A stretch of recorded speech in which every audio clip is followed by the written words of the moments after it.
Alright, ça va Joey? Ça va, Yes. Écoute, je suis content qu'on prenne le temps, là, après 2 ans, de faire un recap sur les 2 dernières années qu'on a eues ensemble chez Fondaco Média. Yeah.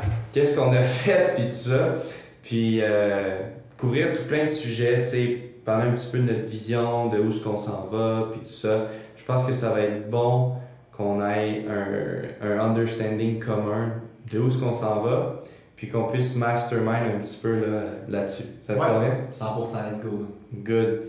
Mais écoute, je sais pas si tu te souviens, quand on a commencé il y a 2 ans, on était vraiment une agence marketing en fait, là, qui avait pas de niche, pas de connaissances. On était les deux à l'université, on savait pas trop qu'est-ce qu'on voulait faire réellement de notre vie. Puis, tu te souviens-tu c'était qui notre premier client? Ouais, c'est ton père. C'est ton père. On a pris des cours. À la côté. On a investi, je pense, dans au moins deux masterminds qu'on a pu accéder. Puis après ça, sur YouTube, quand on travaillait au centre d'appel, on passait nos journées sur YouTube à apprendre tout ça. Puis on a vu le modèle d'affaires de l'agence marketing. Puis ton père, on a décidé d'essayer avec lui. Puis ça a bien fonctionné. Puis qu'est-ce que tu penses, selon toi, qui a fait en sorte que notre premier client, mettons, ça a été un client dans une niche de construction, puis tu penses-tu que ça a pu avoir, mettons, un impact positif sur le reste de notre affaire? Moi, je pense que c'est un peu de chance là-dedans, parce que, tu sais, on a pris beaucoup de cours, comme j'ai dit, puis je pense que le meilleur moyen pour quelqu'un qui débute son agence de marketing, c'est de regarder dans son personal network, donc son network personnel. Parce qu'au départ, c'est la confiance que tu dois avoir. Puis quand tu as zéro track record, quand tu n'as pas de témoignage, quand tu n'as pas de résultats à montrer, c'est dur pour quelqu'un à froid qui te fasse confiance dès le départ, tu comprends? Donc c'est pour ça que nous, on était chanceux que quelqu'un dans notre entourage qui avait une entreprise comme ton père, de revêtement de plancher de garage, donc c'était juste naturel pour nous d'arriver vers lui. Mais quand même, c'est pas à cause que c'est ton père qui a décidé de nous payer 1500$ de même. Il fallu vendre, il fallu c'était nos systèmes, il fallu prouver que ça fonctionne aussi. Puis ça a bien marché pour nous autres, ça a fait boule de neige après. Oui, absolument. Puis moi, je dirais même que le fait au départ d'aller dans plusieurs industries, ça nous a permis de comprendre certaines choses. Il y a certaines industries qui sont pour un certain type d'entrepreneur, d'autres industries qui sont pour un autre type d'entrepreneur. Puis moi, je me souviens, les premiers 6 mois, là, c'était vraiment tough. On passait d'une niche à un autre, d'un client à un autre. Il y avait des clients qui étaient satisfaits, des clients qui n'étaient pas satisfaits. Puis on a vraiment comme pris ces clients-là pour apprendre au final, au départ.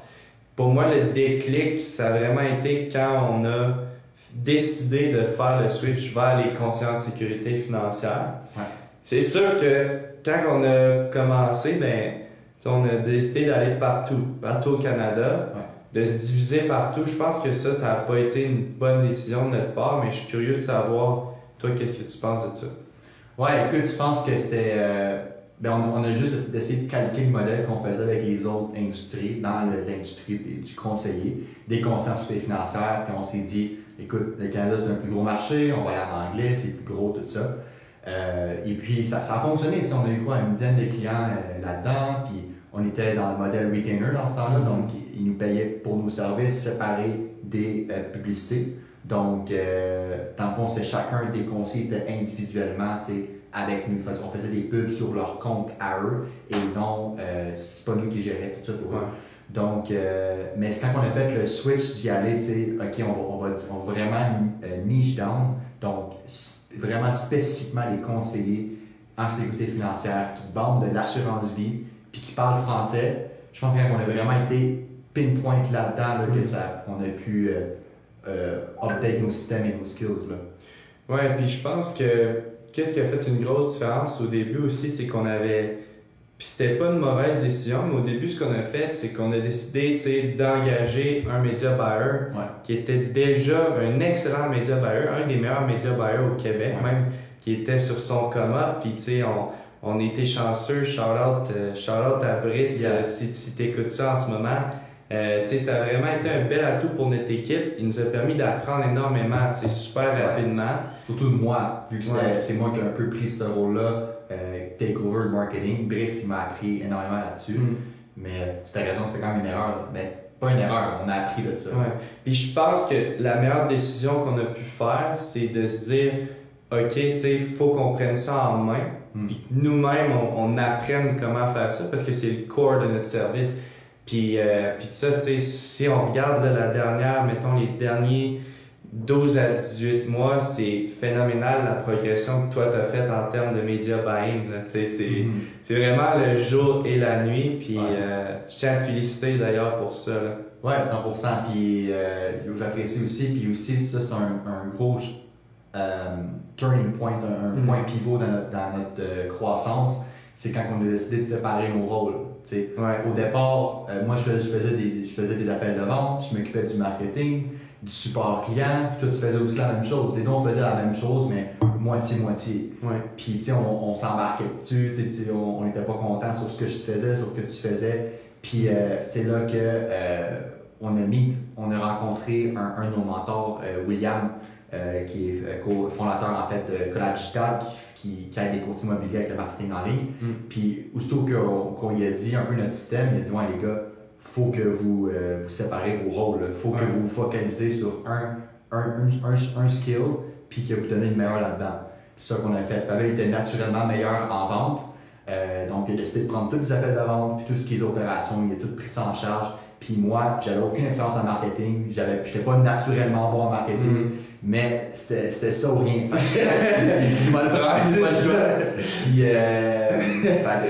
Puis à chaque jour, j'apprenais sur le marketing, tout ça, puis j'ai pu développer mes skills, prendre des cours là-dessus, puis les deux, on est devenus vraiment extrêmement bons dans nos rôles respectifs. Ouais. Puis tu vois, moi je pense que ça a été bon de diviser nos tâches parce qu'on était rendus là. Mais en même temps, je suis tellement grateful puis je suis tellement content qu'au début, on ait tout fait, chacun. Ouais. Parce que, on n'était pas nécessairement talentueux en affaires, on n'était pas nécessairement talentueux dans aucun des milieux. Fait que chaque chose qu'on faisait, on se le confirmait l'un l'autre. Comme, hey, regarde, j'ai fait ça, peux-tu revalider tout le document, peux-tu revalider toute la publicité, me dire ce que tu en penses. Puis ça nous a permis peut-être de s'améliorer au début puis d'en apprendre plus sur l'industrie. Par contre, éventuellement, c'est sûr qu'on n'avait pas le choix de se spécialiser, soit dans un rôle, soit dans l'autre. Puis je pense que ça a vraiment été une chance de rencontrer Will, mais en même temps, on était prêt pour le rencontrer. Exact. Fait que, des fois, dans la vie, les choses se placent. Puis je pense que ça, c'est un bon exemple que ça nous a vraiment aidé. Puis une chance qu'on l'a rencontré parce qu'on était prêt pour le rencontrer. Ouais, 100%. 100%, je suis d'accord avec toi. Puis après ça, à partir du moment où on a rencontré Will, ben là, c'est ça. On a passé en fait du modèle de charger nos clients un prix par mois, puis leur charger leur publicité, puis on s'entend que c'est un modèle vraiment pour les agences, selon moi. Les agences de lead gen qui font ça, selon moi, c'est plus un modèle débutant parce que tu n'as vraiment pas de risque de ton côté. Tu peux charger 1 000 $ à ton client, il met 1 000 $ en publicité. S'il y a 2 leads avec 1 000 $, ben, toi, tu as quand même ton 1 000 $, puis c'est juste qu'il ne travaille plus avec toi. Tu n'as vraiment pas de minimum de leads à générer ou tu n'as aucun risque de ton côté. C'est ça. Mais bon, à partir du moment où on a fait le switch en paper lead, là, où ce que nos clients payent pour des paquets de prospects, ça, c'est vraiment là qu'on a commencé à avoir notre explosion. Là. Je me souviens pas exactement comment ça s'est déroulé, mais je me souviens qu'on travaillait genre 15 heures par jour, on était juste 2. 7 jours par semaine. Ouais, on était vraiment juste 2. On était juste 2. Puis en même temps, c'est là qu'on a commencé à engager des team members. Puis ça a été vraiment une révélation aussi, Le fait de réaliser que tu pouvais engager quelqu'un pour un certain nombre de dollars de l'heure qui faisait en sorte que tu pouvais te libérer d'une tâche puis faire une autre tâche. Au début, c'était comme le gold rush. Là. C'est comme combien de tâches on peut déléguer à d'autres personnes. Là. pense que c'est vraiment ça qu'on a appris de la business. Nous, on est des hommes d'affaires de 2022, peut-être l'affaire de certaines décennies avant nous, c'est différent. Mais à cette heure, c'est une business en ligne, c'est vraiment pour scale, c'est de trouver une solution, la systémiser dans un document, step by step, un SOP qu'on appelle un SOP. Standard Operating Procedure. Et puis, on donne ce SOP-là step by step à quelqu'un pour que cette personne-là, si elle a juste à lire ce document-là, est capable d'effectuer la tâche. Pour que toi, tu focuses sur une autre tâche. Puis là, c'est un cycle. Toutes les tâches importantes, tu systémises puis tu les donnes à quelqu'un d'autre qui va les faire à ta place. Puis quand on a réalisé qu'on pouvait faire ça, que, OK, là, le 15 heures qu'on passe par jour, il y a 5 heures qui viennent de se débloquer comme ça. Là, on a 10 heures. Là, on peut travailler un 15 heures si on veut, puis travailler sur un autre système. Mais c'est où prioriser ton temps. Ouais. Fait que je pense que, tu sais, quand on était juste les deux, on avait comme 5, 6, 7, en bas de 10 clients. Puis on travaillait comme des fous. Puis on faisait pas beaucoup de revenus. Puis quand on a commencé, quand on a changé de modèle, où ce qu'on est passé d'une agence marketing à vraiment un lead generator puis une brand de génération de leads, ça a fait en sorte, premièrement, qu'on avait moins de campagnes clients à manage. Fait que ça nous a permis de débloquer plus de temps pour avoir plus de clients dans la même industrie spécifique. Parce que tous les conseillers en sécurité financière, ils peuvent bénéficier des leads d'assurance vie. Puis l'autre chose, c'est qu'on a justement commencé à engager des assistants, des team members, qui a fait en sorte qu'on s'est libéré du temps. Puis à partir de là, on a vu une explosion dans notre chiffre d'affaires, dans notre volume de clients. Les premiers 3 mois, c'est quoi ton feedback, toi, sur les premiers 3 mois où ce qu'on a fait le switch? Qu'est-ce que tu te souviens? Qu'est-ce qui s'est bien passé? Qu'est-ce qui s'est moins bien passé? Je pense que je parle un petit résumé un peu du modèle d'affaires du Paper Lead. C'est qu'au lieu que, quand un client embarque avec nous, on fait les publicités sur son profil à lui, right? Qu'est-ce qu'on fait de notre côté? On a créé une brand. Okay? On crée une brand. De notre côté, c'était Mon Assurance Vie, c'est la brand qui marche encore. Et puis, on a un compte publicitaire que tout le budget pub de nos clients se ramasse tout dans cette brand-là pour qu'on génère le lead. Right? Puis le fait qu'on peut tout regrouper le budget de tous nos clients, et ça fait en sorte qu'on a pu passer d'une dizaine de clients comme 50 clients en 3 mois.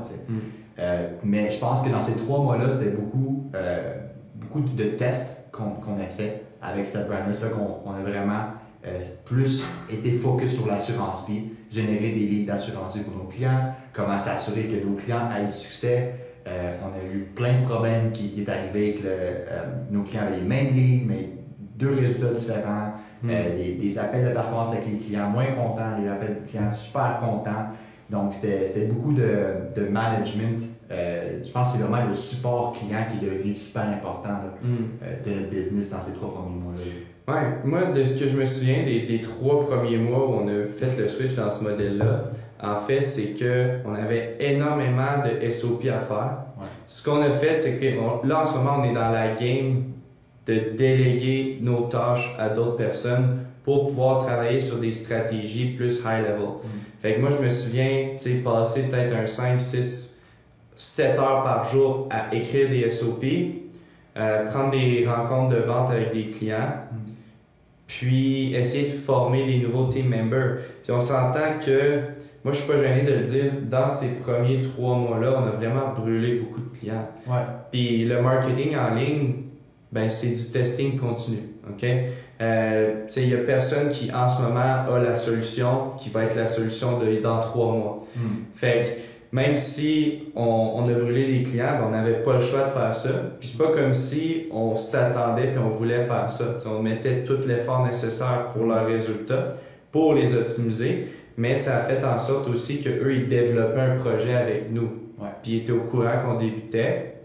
Mais ouais, c'est ce que je me souviens des 3 premiers mois. Puis après ça, ça nous a permis de se structurer encore plus en tant que business. Je pense que dans les 3 premiers mois, on a fait comme peut-être 3-4 hires. On a eu un assistant à la prospection, On a eu un assistant au support parce que rapidement, le support de comme 30, 40, 50 clients, c'est devenu beaucoup trop pour nous deux. Mais on a surtout switché plein de systèmes. On a commencé avec Go High Level, Slack, logiciel. Qu'est-ce qu'on a fait d'autre dans ces 3 premiers mois-là? Moi, je pense que la grosse révélation que j'ai eue dans ces 3 premiers mois-là, c'est qu'est-ce qui fait en sorte qu'une agence de marketing a du succès comparé à une autre qui n'a pas de succès, c'est à quel point tu es capable de garder tes clients mois après mois. C'est vraiment le taux de rétention. Parce que tu peux avoir peut-être le meilleur vendeur que possible du monde, mais cette personne-là reste pas après le mois, ben, tu vas toujours courir après ta queue, essayer de trouver d'autres personnes. Donc, c'est vraiment le succès client qui est devenu une priorité de notre côté. Puis, comment toujours prendre le blâme sur nos épaules. Quand un client il y avait des commentaires négatifs, toujours prendre ça comme une opportunité de s'améliorer en tant qu'entreprise, en tant qu'agence. Donc, c'est vrai qu'on a engagé quelqu'un pour le support, pour s'assurer que toutes les questions du client soient répondues en 20 minutes durant la semaine. Proposer des appels de performance, comme qu'on appelle à chaque semaine. Avoir des appels qui peuvent parler avec quelqu'un d'entre nous pour qu'on s'explique et qu'on coach. Donc, pour moi, c'est vraiment la rétention qui est devenue une grosse priorité de notre côté. Ouais, je suis d'accord avec toi. Dès le départ, on a compris que c'est vraiment le succès client qu'il fallait travailler. Puis je pense que plus ça va, plus on comprend ça encore. Parce qu'au début, c'était quand même, OK, comment on fait pour avoir X nombre de rendez-vous dans notre calendrier? Comment on fait pour closer X nombre de ces rendez-vous-là en client? Après ça, comment on fait pour avoir un processus d'intégration client qui est smooth, qui est presque automatisé, le plus efficace possible? Tu sais, au début, c'était vraiment scale, volume pour les 3 premiers mois. Ensuite, je pense qu'on a eu une période de 6 mois où la chose principale qu'on a travaillé, c'était augmenter la qualité des leads, rajouter des questions dans notre questionnaire pour qu'il y ait plus de gens qui drop. Parce que je me souviens au début, on avait un questionnaire avec un de nos clients, tu sais, qui 30% des leads qui venaient, mettons, d'une publicité Facebook transitionnaient en leads qu'on considérait qualifiés, tu sais. Mais bon, parmi ces 3 mois-là, on a diminué ça peut-être de 30% à 10%. Puis là, en ce moment, ce serait quoi environ? 6-7% de toutes les personnes qui se rendent sur notre quiz deviennent un lead qualifié. Fait en ce moment, mettons qu'il y a 100 personnes qui voient notre publicité sur notre brand d'assurance. Non, 100 personnes qui... Non, plus de personnes que ça qui voient la publicité. 100 personnes qui cliquent sur la publicité puis qui se rendent sur notre site web pour potentiellement devenir un lead pour nous. Et il y a juste 6% d'entre eux qui vont devenir un lead qualifié. Ouais. Fait que mettons qu'il y a peut-être 1000 personnes qui voient passer la publicité, il y en a peut-être 100 qui cliquent dessus, qui se rendent sur notre site web. Puis sur notre site web, parmi les 100 qui se rendent dessus, il y en a juste 6 qu'on va qualifier. Qu'on va transmettre à notre client. Qu'on va transmettre à notre client, tu sais. Fait que la différence entre 30% et 6, selon moi, est énorme. Puis on l'a vu aussi dans les résultats de nos clients, là, que la qualité des leads a un gros impact sur les résultats des clients. Par contre, ce qu'on a encore plus vu, c'est qu'il y a plein d'autres affaires qui ont un impact sur les résultats de nos clients. Tu sais, c'est comme, je prends souvent l'exemple, mettons, d'un joueur de hockey qui est dans la LNH, qui a un bâton en bois, va sûrement battre n'importe quelle personne average qui a le stock de l'année. Tu sais. Parce que le talent du conseiller fait toute la différence. Pas juste le talent, mais l'effort, le grit, le grind, tu sais, les skills qu'il va mettre également, c'est selon moi ce qui fait la plus grande différence dans les résultats du client. 100%, mais encore une fois, tu sais, oui, ça c'est, on va pas se le cacher, c'est sûr que c'est une grosse raison pourquoi un conseiller va either, tu sais, soit avoir du succès avec nous ou pas, mais on veut pas mettre ça, encore une fois, on veut toujours prendre le blanc de notre côté puis voir à quel point on peut améliorer les choses pour faire en sorte que même si c'est un conseiller qui a peut-être moins d'efforts à mettre ou qui est peut-être moins sérieux, mais qu'on fasse en sorte qu'ils veulent mettre de l'effort, qu'ils veulent être sérieux. Donc, je pense que c'est là, quand on a réalisé ça, qu'on a pu faire les moves en conséquence avec des hires clés, puis ce qui va nous amener pour notre prochain programme qu'on veut lancer aussi. Ouais, fait que si je mets les 3 phases maintenant qu'on a couvert, au début, on était vraiment une agence marketing. Après ça, on est devenu un lead generator. Puis au bout de 3 mois, en tant que lead generator, on a réalisé que ce qu'il fallait être, c'était beaucoup plus. C'était une agence de lead generator, mais aussi de coaching puis de support client, right? Ouais. C'est ça que beaucoup de notre compétition ne font pas, ne faisaient pas, puis ne font encore pas également. Donc, là, maintenant que nos tâches étaient plus divisées, toi, tu as continué de te focusser sur l'aspect marketing. Comment on peut rajouter plus de questions dans notre quiz, qui sont des questions qui, on le sait, vont diminuer le nombre de personnes qui vont rentrer. Fait qu'il faut que ça vaille la peine. Ouais. Donc, toujours jouer sur l'optimisation au niveau du funnel, au niveau des publicités, des différentes sources de trafic pour un autre 6 mois. Fait que 3 à 9e mois, c'était ça, puis c'est encore ça que tu fais, mais on va en reparler. Moi, de mon côté, c'était vraiment, OK, faut bâtir une équipe. Donc, on a passé d'être nous deux à être, après 9 mois, je pense qu'on était comme 9 personnes. 9 personnes. Fait qu'on a fait 7 hires. C'était beaucoup de monde à former, beaucoup de SOP encore une fois. Même déléguer les ventes, ça a été un gros step. À un moment donné, on avait 2 sales reps à temps plein qui prenaient des calls, qui faisaient beaucoup de ventes également. Donc ça, c'était un gros move. Je me souviens, quand j'ai pu déléguer les appels de vente, ça m'a libéré comme 4-5 heures par jour de travail. Ça a été... Même au début, je me disais, qu'est-ce que je vais faire? Qu'est-ce que je vais faire avec tout ce temps-là? Mais finalement, ça n'a pas été long, qu'il y avait plein d'autres tâches à faire, plein d'autres projets. Fait que ça, c'était vraiment un 6 mois de grind jusqu'au 9e mois. Mettons qu'on regarde les 6 derniers mois. De 9 à 15 mois, qu'est-ce qu'on a fait de plus? Moi, je pense que je peux parler de mon côté, là, comment je le vois côté marketing. Là. Nous, un gros problème dans l'industrie présentement du marketing en ligne pour les conseillers financières, c'est le manque de volume. Le manque de volume de prospects qu'une agence peut avoir. Okay? Parce qu'il n'est pas faux, on regarde nos compétiteurs aller puis on entend souvent parler par nos clients. La majorité d'entre eux font ce qu'on appelle du SEO ou ils font des posts sur Internet puis attendent que le monde aille à eux. Il n'y en a pas beaucoup qui sont capables de faire comme que nous on fait, c'est-à-dire du direct marketing avec des publicités Facebook, Instagram, TikTok et tout, où on doit innover puis stopper l'attention des personnes puis transformer cette attention-là à un intérêt, puis un intérêt à une qualification, puis la qualification du client. Donc ça prend beaucoup de temps, de travail et une équipe derrière ça. Donc, le gros mot que nous, on a dans l'équipe de marketing, que je dis à tout le monde dans l'équipe, en fait, c'est que nous, notre but, c'est toujours avoir le plus de volume possible, en même temps d'avoir la meilleure qualité possible. Fait que c'est trouver le juste milieu entre les deux, que le conseiller, il y a le nombre exact de leads qu'il a besoin, mais que les clauses aussi suivent avec ça. Donc, moi, c'est vraiment là-dessus qu'on focus tout le temps. Pour, dans les derniers mois surtout, c'était vraiment de comment augmenter le volume en augmentant la qualité également. Donc, c'est vraiment plus ça. Oui, 100%. Puis je pense qu'il y a 6 mois, on était sur notre départ presque pour Bali environ. Puis je me souviens, à ce moment-là, tu venais juste d'engager notre media buyer, Kurt. Puis tu étais en processus, ça faisait peut-être un mois ou deux que tu étais avec Kurt. Tu étais en processus d'engager également Nicolas, qui est récemment devenu notre directeur marketing. Fait, tu peux peut-être parler de ce processus-là, tu sais, sur les 6 derniers mois, comment la team marketing a évolué? Honnêtement, ça a été jour et la nuit, là, c'est fou. Là. Avant Nicolas, c'est moi, à chaque jour, je passais toute ma journée à écrire des ad copy qu'on appelle des textes pour des publicités, à créer des nouveaux créatifs, des nouveaux designs.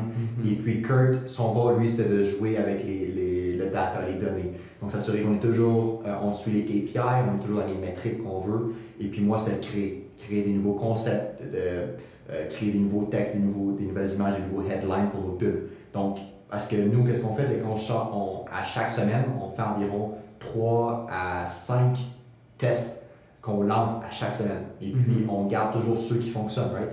Donc, moi, j'avais pas le choix pour passer au prochain niveau d'engager une personne qui fasse ça à ma place. Mais tu sais, ça a été une croyance limitante de mon côté parce que moi, je me disais, il n'y a personne qui peut faire aussi bien que moi. Tu sais, c'est moi qui l'ai créé, c'est mon bébé, c'est moi qui fais ça. Mais, encore une fois, c'était vraiment sortir un peu de la zone de confort, puis de créer un système. On a créé le playbook du directeur marketing, littéralement dessiner la personne idéale qu'on va avoir pour ce rôle-là. Et puis, ça a valu que j'ai tout fait ce document-là, puis créé tout ça, puis pour qu'on puisse trouver cette personne-là. Donc, et puis c'est quand on a eu Nicolas, c'est lui qu'on a eu pour ce poste-là. On a fait un 3 mois d'essai avec lui, puis il était excellent. Donc, présentement, en fait, le mois passé, on l'a élu le directeur marketing pour nous. C'est lui qui fait tout ça là, à ma place présentement. Ouais, je dois avouer que Nicolas, c'est vraiment une super machine là, au niveau marketing. Il apporte toujours des idées qu'on n'a pas nécessairement pensé avant, puis des options qui vont faire en sorte que dans nos 6 prochains mois, ben, on va pouvoir se développer encore plus que dans les 6 derniers. De mon côté, au niveau des 6 derniers mois, ça a été moins de petits hires, ok? Plus de hire moyen à gros hire. Par exemple, si on a engagé une nouvelle personne au support client qui était honnêtement beaucoup meilleure que la personne qui était là avant. Nouvelle représentante aux ventes également, qui était super. Donc, c'est quand même un gros rôle à combler. Là. La représentante des ventes, c'est la première personne qui fait ton image d'entreprise quand ton client vient sur l'appel de vente. Après ça, ben, dans les 2 derniers mois, il y a eu notre gestionnaire de succès client. Donc, on a eu la chance d'intégrer à notre équipe un conseiller qui a du succès en tant que conseiller, qui est parmi les tops en fait de sa compagnie, pour pas la nommer. Là. Ouais. Mais dans le fond, c'est bien parce que là, il nous permet de coacher nos clients qui ont plus de difficultés. Ouais. Il nous aide aussi également à avoir des idées au niveau du marketing. Il travaille avec Nicolas. Quand Nicolas a des idées de pub, des angles, toi aussi, il dit « Ouais, ça, je vois comment le conseiller peut prendre cet angle-là pour aider le client puis l'aider à faire une vente. » Fait ça a été ça. On a eu également, on a remplacé les team members qui étaient moins performants par des team members plus performants. Fait que c'était comme maintenant, je sais les erreurs que j'ai faites dans mes derniers hires, je vais le refaire comme il faut. Fait que ça également, c'était beaucoup de temps. Puis je trouve que ça fait quand même un beau résumé des 6 derniers mois. Je sais pas ce que tu en penses. Ouais. D'autres choses que tu voudrais ajouter par rapport à ça? Non, je pense que si on fait un petit résumé de où on est aujourd'hui, présentement, on est 14 personnes qui travaillent chez Fondation Média maintenant. À chaque semaine, on se rencontre. Chaque lundi, on a notre team meeting. Là, on fire up l'équipe le lundi pour une grosse semaine. Palette s'occupe de tout ce qui est opération, support, et puis le vente et tout. Oui, ça c'est un point que je veux rajouter. La raison pourquoi il a fallu tout restructurer l'équipe, puis une personne que j'avais oublié de mentionner dans les 6 derniers mois qu'on a ajouté, c'est vraiment un rôle de project manager. Donc on a pu rentrer quelqu'un qui regarde toutes les KPI de tous les départements. Fait que, mettons, la prospection, OK, on atteint nos KPI. La vente, on atteint nos KPI. L'intégration client, on atteint nos KPI. Le support client, on atteint nos KPI. Au niveau du marketing, on atteint nos KPI. Oh, on l'a pas atteint. OK, c'est qui qu'il faut que j'avertisse? C'est Joey. Fait que toi, ça te permet de pas nécessairement regarder ça tout le temps. Moi également, parce que de passer de 50 clients à comme 220, 250 clients, au niveau des systèmes, ça a été énormément de systèmes qu'on a dû rajouter parce que nos anciens systèmes, ils plafonnaient. La mémoire à 250 clients, oublie ça, ça fonctionne pas. Là. Fait que ça fait un bon recap des 6 derniers mois. Là. Yeah, 100%. Puis je pense que c'est super excitant aussi de où qu'on s'en va avec tous les projets qu'on a en tête. Je pense qu'on peut en parler. Là. De où on s'en va là, côté programme et tout? Ben, pour dire où est-ce qu'on s'en va en 2023, c'est vraiment vers la vente de rendez-vous qualifiés dans les calendriers de nos conseillers. La raison pourquoi, c'est pour stabiliser les résultats des conseillers. Parce que tous nos clients reçoivent les mêmes leads. Techniquement, ils vont passer à travers toutes les mêmes étapes. Même s'ils sont exclusifs à eux et il n'y a pas 2 leads pareils, ben, sur un ensemble de 30 livres, de 50 livres, de 200 livres, ils ont tous été qualifiés de la même façon et ont tous vu les mêmes pubs. Par contre, il y a des clients qui sont 6 à 7 fois plus performants que d'autres. Même, il y a des clients qui sont 6 à 7 fois moins performants que la moyenne. Ouais. Donc ça fait en sorte que même si nous, on veut prendre tout le blanc de notre côté, puis on se le cachera pas que la majorité des conseillers ont un très grand ego. Ouais. Je pourrais pas dire le nombre de fois qu'un conseiller m'a dit que c'était le meilleur vendeur de son bureau, le meilleur vendeur de son bureau. C'est pas toujours faux, mais la majorité du temps, c'est pas le cas. Ou en tout cas, peut-être que c'est le cas, mais ça se reflète pas. OK? Parce qu'il y a des conseillers qui sont excellents, qui ont acheté des leads, mais qui ne mettaient pas nécessairement l'effort, ou qui ne voulaient pas s'adapter à une certaine méthode, qui n'ont pas eu de résultat. Il y a des conseillers qui n'étaient pas vraiment bons vendeurs, qui ont décidé d'utiliser la méthode qui fonctionne, puis qui ont été capables de faire 3 fois le retour sur investissement. Fait, tout ça pour dire que quand on vend un lead, il y a énormément des résultats qui est au niveau du conseiller, de la responsabilité du conseiller. Okay? Puis si nous, on veut maximiser les résultats overall puis l'efficacité du processus, il faut prendre ce risque-là de notre côté. Il y a beaucoup de facteurs qui rentrent en compte. Ça. Si le conseiller a des résultats ou pas, un coup que la lead rentre. Plus tu peux toucher là-dessus. Là. Ouais, ben mettons qu'un lead rentre, il faut que le conseiller, il contacte. Donc ça, c'est la première étape. Il contacte en bas de 3 minutes. C'est ça. Puis même si tu l'appelles en bas de 3 minutes, ça veut pas dire qu'il va répondre.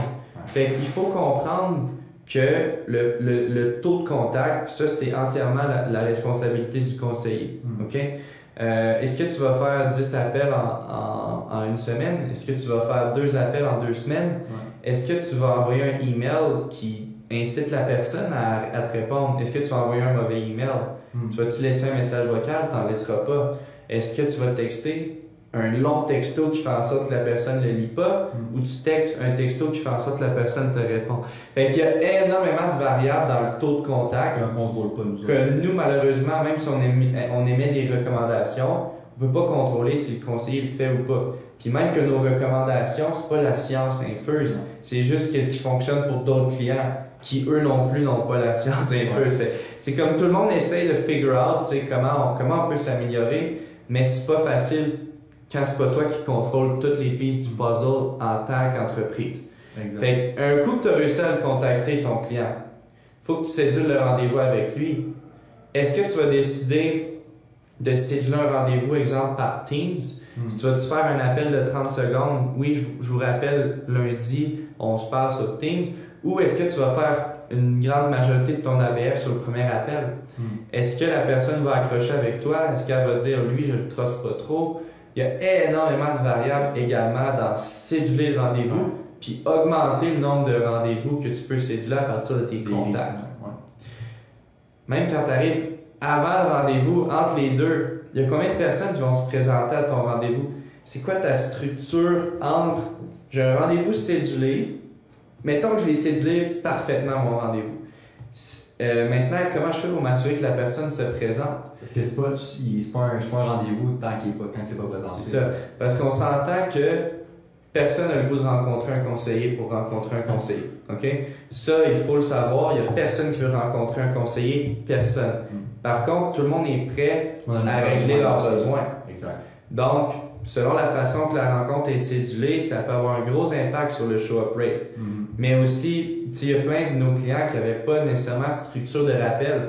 C'est eux qui faisaient les appels manuels ou qui envoyaient les textos manuels ou les emails manuels. C'était pas stable. Des fois, il est en rencontre, il est pressé, il l'oublie. La personne ne se présente pas. Il faut qu'il recommence du point numéro 1 avec ce lead-là. Recontacter. Donc, ça aussi, c'est une énorme variable. Même le temps de l'appel ou qui book le cadre. Si tu bookes ton cadre 5 jours plus tard ou dans 7 jours, dans 2 semaines, ben peut-être qu'il est dans son calendrier, mais quand il va dire, ouais, c'est qui ça, François? C'est ça. Je le connais pas, je le laisse faire, je vais pas y aller. Fait qu'il y a énormément de variables à ce niveau-là également. Puis aussi, un coup que tu es sur le rendez-vous, moi, personnellement, j'ai confiance aux conseillers qui sont des bons vendeurs une fois sur le rendez-vous. 100%. Parce qu'ils ont accès à des bonnes formations, ils ont accès à souvent là, des directeurs ou des personnes qui les coachent, qui sont des excellents conseillers, qui leur montrent des excellentes techniques. Donc, ça, c'est une variable où nous, on a beaucoup moins d'influence puis qu'on peut beaucoup moins recommander en tant qu'agence. Parce qu'on n'est pas conseiller. Okay? C'est sûr que notre Client Success Manager, lui, il peut conseiller là-dessus, mais on ne rentrera pas là-dedans pour tout de suite. Fait que tout ça pour dire qu'il y avait 3 énormes variables du processus qui étaient entièrement dans les mains de nos clients. Puis ça, c'est des clients qui, des fois, voulaient appliquer nos recommandations, des fois, ne voulaient pas.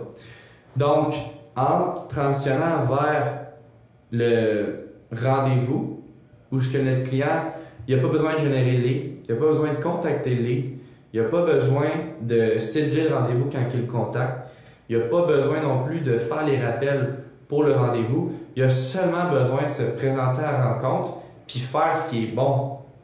C'est-à-dire les rencontres clients. Faire ce qu'il veut aussi. Faire ce qu'il aime, puis probablement qu'est-ce qui est bon aussi. C'est ça le bonbon du conseiller, c'est rencontrer ses clients. Je connais pas un conseiller qui aime pas faire de rencontres clients. 100%. Puis je pense que c'est pour ça qu'ils rentrent dans le métier aussi, c'est pour aider le plus de familles possible, le plus de personnes possible à s'éduquer financièrement.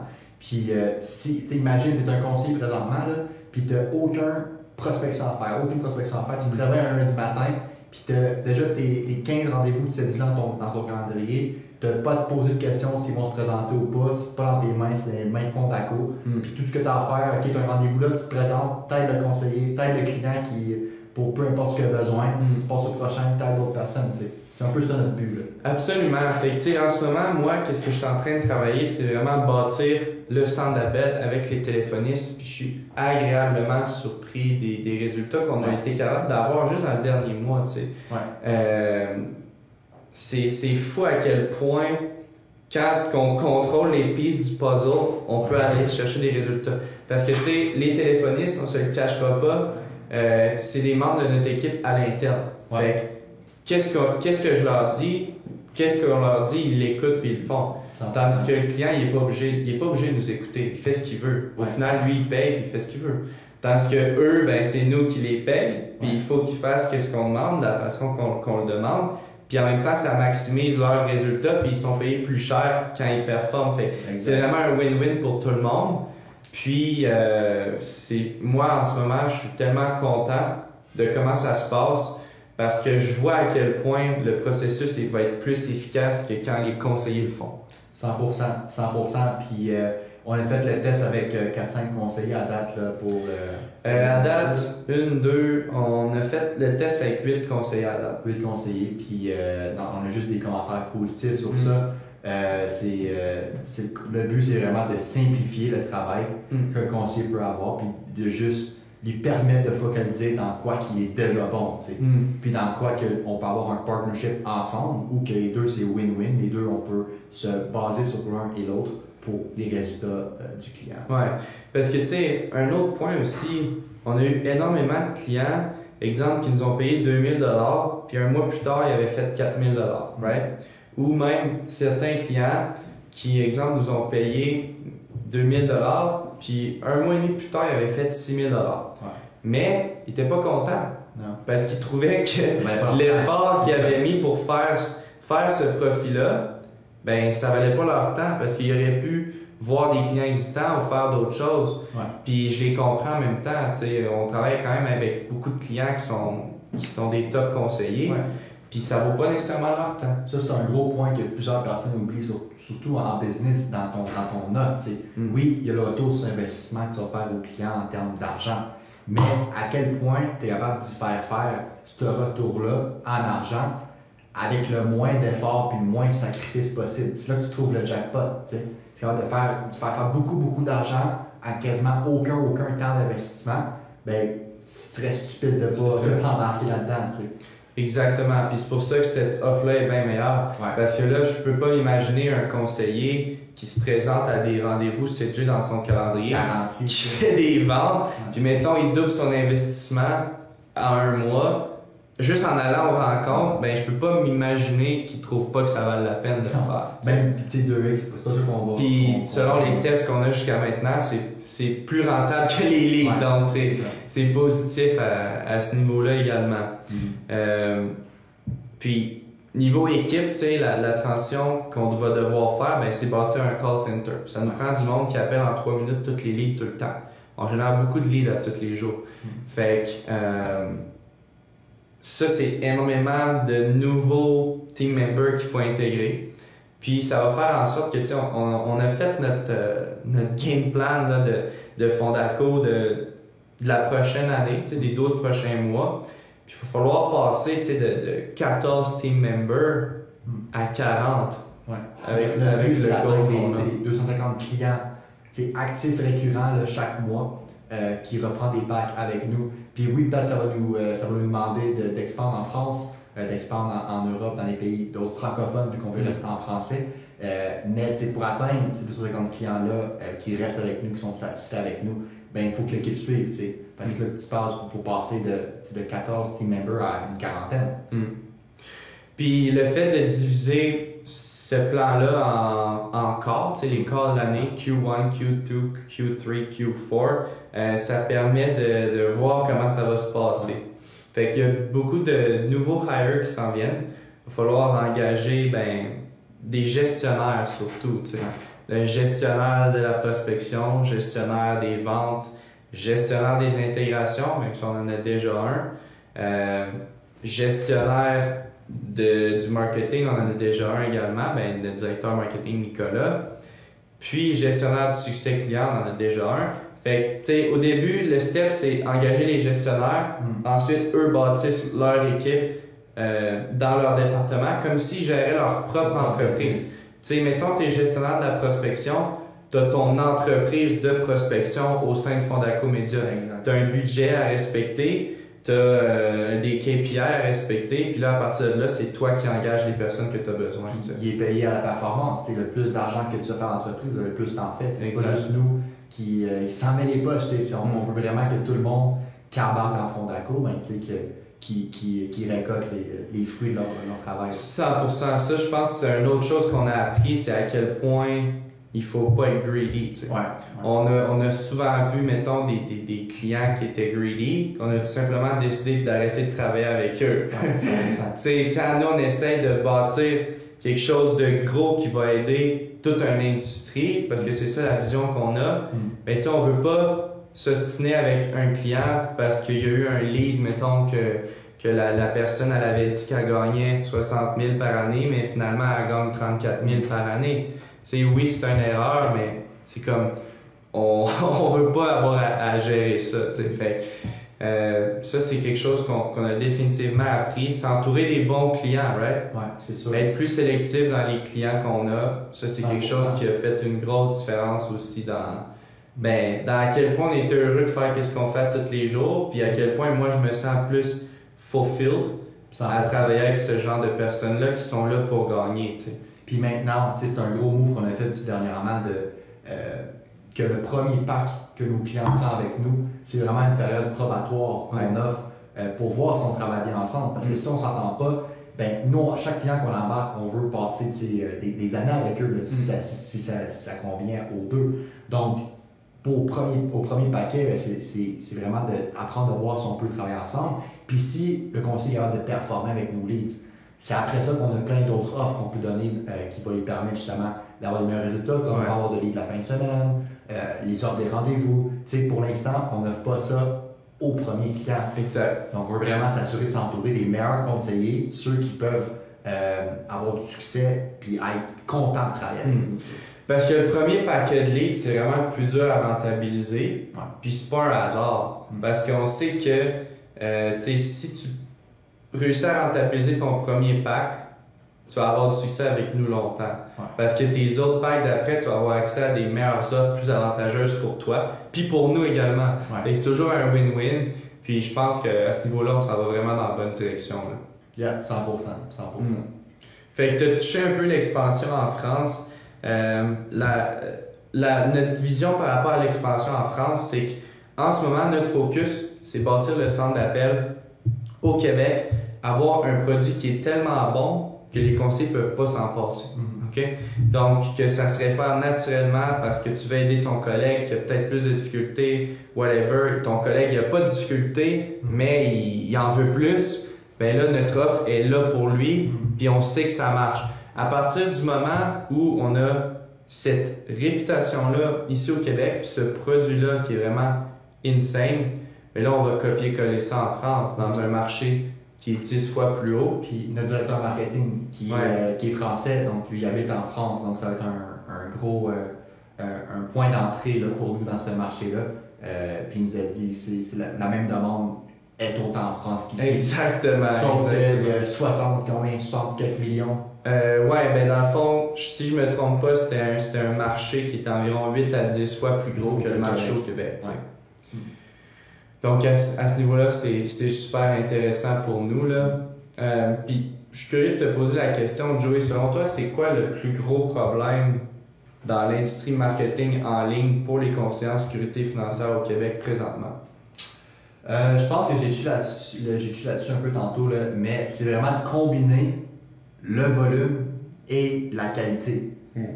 Comme je disais tantôt, il y a plusieurs agences qui se lancent, qui ont de la misère à générer le volume, à cause que ça prend une équipe derrière ça pour générer ce volume-là sur Facebook, Instagram, tout ça. Et puis en même temps, d'avoir la qualité nécessaire où ça en vaut la peine. Okay? Donc offrir le service donc à chaque semaine, parler avec le conseiller, qu'est-ce qu'il aime, qu'est-ce qu'il n'aime pas, pour ces leads-là, pour qualifier tout ça. Donc c'est toujours être avec la qualification et le volume. Donc à quel point on peut maximiser ces deux variables-là, c'est ça qui va faire en sorte qu'il va aider le conseiller le plus possible à avoir des résultats avec les leads en ligne. Absolument. Tu as 100% raison. Puis moi, si je regarde plus de mon côté opération, c'est quoi le plus gros problème? Mettons, pour le marketing en général, c'est souvent que c'est pas complet. Exemple, il y a des gens qui vont proposer une solution de coaching pour les conseillers. OK? Il y a d'autres personnes qui vont proposer une solution de lead gen. Il y a d'autres personnes qui vont proposer une solution qui vont appeler tes leads pour toi. C'est des call centers. Il y a des gens qui vont, au sein de leur équipe, ils vont avoir accès à des formations. Fait que moi, je pense que si tu es capable de tout joindre ça en un seul produit, c'est comme ça que tu vas pouvoir gagner puis te démarquer du reste de l'industrie. Mais pour ça, il faut commencer à quelque part. Puis je pense qu'on est vraiment sur la bonne voie pour faire ça en ce moment. Puis on est rendu, c'est un peu ça qu'on va faire avec le programme RSD, là, le rendez-vous sur demande. C'est un programme de rendez-vous qualité qu'on veut mettre avant. Puis tu sais, c'est pas juste les rendez-vous qu'on veut vendre, qu'on veut que notre client achète. C'est bien plus que ça. C'est le CRM complet qu'on offre. Les coaching calls qu'on va offrir sur demande avec un conseiller qui a déjà beaucoup de succès dans l'industrie, qui va être là à 100% avec toi. Puis dans le futur, ça va créer une communauté de gagnants, de conseillers qui gagnent en ligne avec le marketing en ligne. T'sais. Donc c'est un peu là-dessus qu'on veut s'enligner. 100%. Puis peut-être en terminant, j'aimerais ça qu'on parle de comment ça se passe jusqu'à maintenant dans le centre d'appel. C'est quoi les difficultés qu'on rencontre? C'est quoi notre processus en ce moment pour passer au next step? Fait, de ton côté, à quoi ça ressemble jusqu'à maintenant?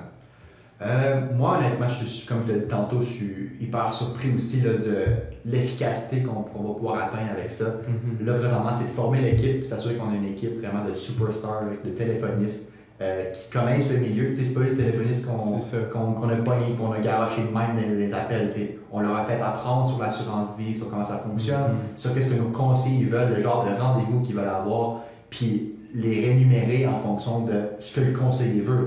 On veut pas juste qu'il book des appels, on veut qu'il book des appels qui se présentent. On veut pas juste des appels qui se présentent, mais les appels qui se présentent sont vraiment intéressants à rencontrer le conseiller, là, pas qu'ils se débarrassent. Fait que je pense que le fait de tout mettre une structure en place pour rémunérer nos team members à faire la bonne chose pour le bon conseiller, c'est là qu'on va avoir beaucoup de succès. Ouais. Moi, de mon côté, en travaillant tous les jours avec les AVI qu'on appelle les agents de vente interne, ce qui m'a le plus soulagé, c'est de voir à quel point c'est facile de booker des rendez-vous avec les leads qu'on génère.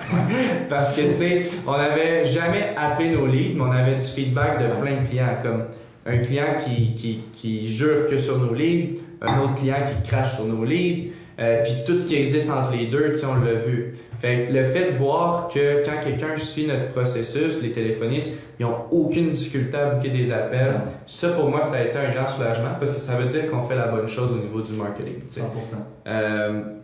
Maintenant, le plus gros travail qu'on a à faire, c'est au niveau du show-up rate. Ouais.